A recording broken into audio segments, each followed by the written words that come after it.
అందరికీ నమస్కారం. నేను మీ భారతీయుడు కోట శ్యామ్ కుమార్. కరీంనగర్ జిల్లా కలెక్టర్ గారిని అదే పోలీస్ కమిషనర్ గారిని నేను రిక్వెస్ట్ చేస్తున్నాను, మీరు నాకెంత ఫైన్ కడతారని నేను ప్రశ్నిస్తున్నాను. ఎందుకంటే రోడ్డు మీద ఏమి ధరించకపోయినప్పటికీ నేను ప్రతి ఒక్క దానికి ఫైన్ కట్టుకుంటూ వస్తున్నాను. అలాంటిది రోడ్లే సరిగ్గా లేవు కదా, అలాంటప్పుడు మీరు నాకెంత ఫైన్ కడతారని నేను ప్రశ్నిస్తున్నాను. దయచేసి నాకు పోలీస్ కమిషనర్ గారు 10,000 రూపాయలు, అదేవిధంగా కలెక్టర్ గారు చెరో 10,000 రూపాయలు నా ఫోన్ నెంబర్కి పంపించగలరని నేను తెలియజేస్తున్నాను.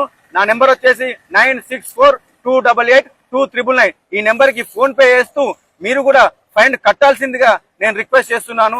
జై హింద్, జై భారత్. మీ భారతీయుడు కోట శ్యామ్ కుమార్. నమస్తే, welcome to plus TV. Telangana రాష్ట్రంలో రోడ్ల పరిస్థితిపై రోజు సోషల్ మీడియాలో పోస్టులు పెడతా ఉంటారు. ఇంకొంతమంది ఇన్స్టాగ్రామ్లో రీల్స్ రూపంలో షేర్ చేస్తూ ఉంటారు. మరికొంతమంది రోడ్లు ఎట్లా ఉన్నా అలాగే ప్రయాణం చేస్తూ ఉంటారు. కానీ కరీంనగర్ జిల్లాకు చెందిన ఒక యువకుడు మాత్రం ఈ రోడ్డు బాగోలేదు, ఈ రోడ్డు పైన తిరుగుతున్న నా వాహనం ఖరాబ్ అయింది, ఇండాలుగా నాకు ఫైన్లు వేసిరు, హెల్మెట్ లేదని చెప్పేసి చలాన్లు కట్టించారు కదా, ఈ రోడ్డు పరిస్థితి బాగాలేదు కాబట్టి నాకు మీరు ఇప్పుడు చలాన్ చెల్లించాలని చెప్పేసి రోడ్డు పైనే కూర్చొని పోలీస్ సిబ్బందికి విజ్ఞప్తి చేసిండు. ఒకసారి అదే వార్త చదివే ప్రయత్నం చేద్దాం. కోట శ్యామ్ కుమార్ ఇతని పేరు, కరీంనగర్ వాసి. గతంలో కూడా ఓట్లను అమ్ముకుంటూ ఉన్నారు ప్రజలు, ఓట్లకు నోట్లే మార్గం అవుతూ ఉందని చెప్పేసి నోటు లేని ఓటును తీసుకురావాలి, అట్లాంటి సమాజాన్ని నిర్మించాలని అనేక సార్లు ఇతను అనేక ఎన్నికల్లో పార్టిసిపేట్ చేసే ప్రయత్నం చేసిండు, ఓటు చైతన్య దిశగా నడిపించే ప్రయత్నాలు చేసిండు, అనేక నియోజకవర్గాల్లో కూడా పోటీ చేసిండు. కరీంనగర్లో కూడా మొన్న ప్రాంతంలో కూడా పోటీ చేసే ప్రయత్నం చేసిండు. సరే, ఏదేమైనప్పటికీ గెలుపుకోవడంలో సహజమే.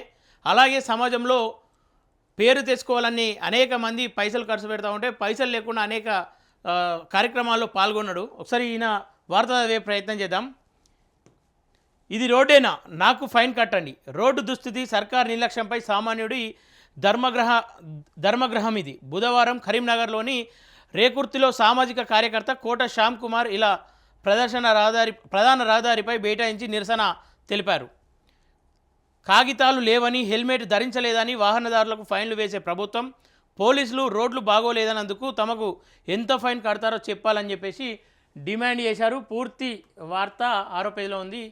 రోడ్డే బాగోలేదు, నాకు ఫైన్ కట్టండి. హెల్మెట్ పత్రాలు లేకపోతే చలానా వేస్తారు కదా, ఇప్పుడు రోడ్డే బాగోలేదు, నాకెంత జరిమానా చెల్లిస్తారు?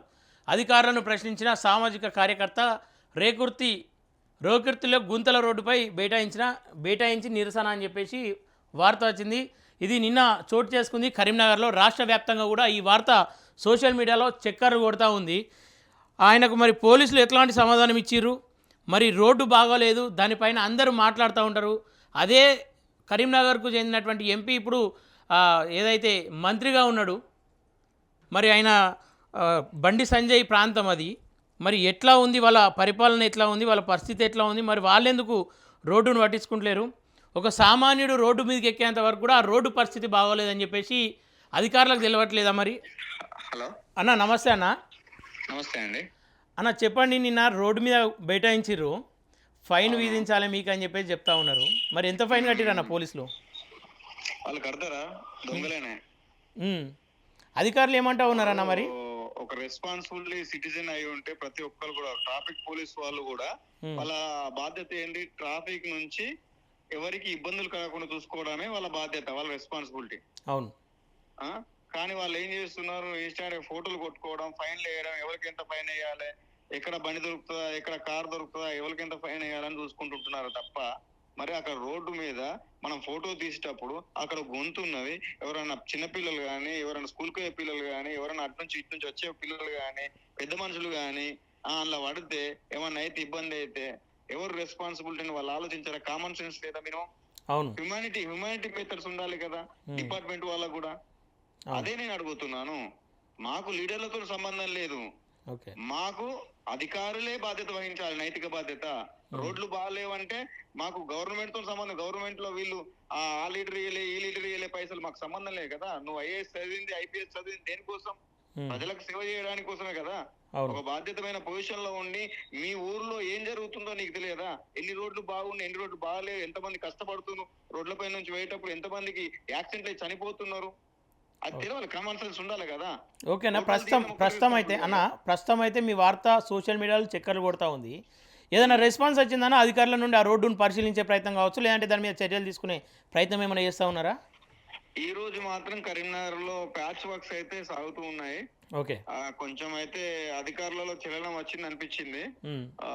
చాలా చోట్ల అయితే ప్యాచ్ వర్క్స్ ఏమేమి ఉన్నాయో చిన్న చిన్న ప్యాచ్ వర్క్స్ అన్ని కూడా వేస్తూ వస్తున్నారు. వాళ్ళకి మనం ఒకటే చెప్పాం, ఏసీ మాకు బంగారం లాంటి రోడ్లు అవసరం లేదు, అట్లీస్ట్ మేము పోవడానికి కష్టపడకుండా ఉండడానికి మీరు ఏ రోడ్ వేసినా పర్వాలేదు, కానీ ఆ ప్రాపర్ గా నాణ్యతతో ఏమని చెప్తున్నాం.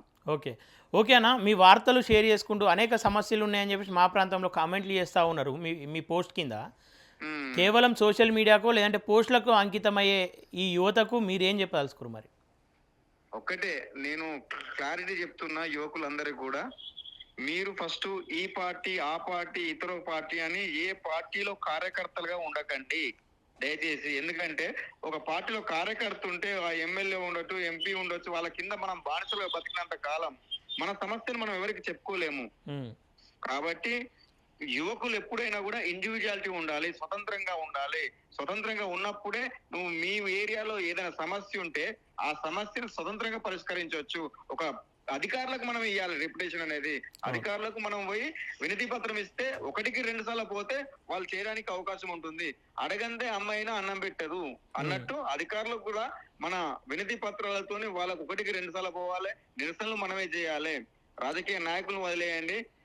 ఏ పార్టీకి కార్యకర్తగా ఉండకుండా ఏదైనా కార్యానికి కర్తగా ఉండమని యువకులకు సందేశం ఇస్తున్నాను. ఓకేనా. గతంలో కూడా మీరు ఓటును అమ్ముకోవద్దని చెప్పేసి అనేక ప్రాంతాల్లో ప్రచారాలు కూడా చేసిర్రు. ఇప్పుడు స్థానిక ఎన్నికలు రాబోతూ ఉన్నాయి.